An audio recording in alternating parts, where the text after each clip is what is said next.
শুভ সন্ধ্যা। কেমন আছেন সবাই? আশা করি সবাই ভালো আছেন, সুস্থ আছেন। আজ মহালয়া, দেবী পক্ষের সূচনার দিন।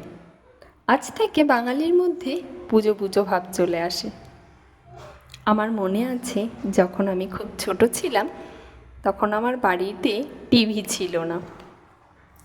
পাশের বাড়িতে টিভি ছিল। আমরা সবাই সেখানে মহালয়া দেখতাম। কত আনন্দ হতো তখন। তারপর একটু বড় হবার পরে নিজের বাড়িতে টিভি এলো। তখন মা, বাবা, ভাই সবাই মিলে মহালয়া দেখতাম ডিডি বাংলায়। কি যে ভালো লাগতো দেখতে। এখন মহালয়া কেমন যেন হয়, আমার ঠিক ভালোই লাগে না দেখতে। এখন কণ্ঠে শুনি, বেশ ভালো লাগে।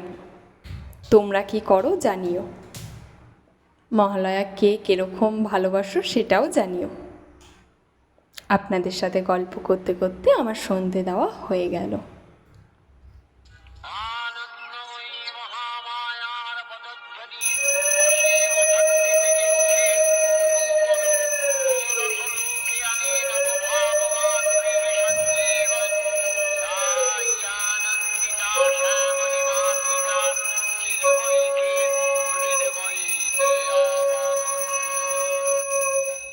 টাটা, সবাই ভালো থাকবেন, সুস্থ থাকবেন। আবার দেখা হবে নতুন একটা ভিডিও নিয়ে।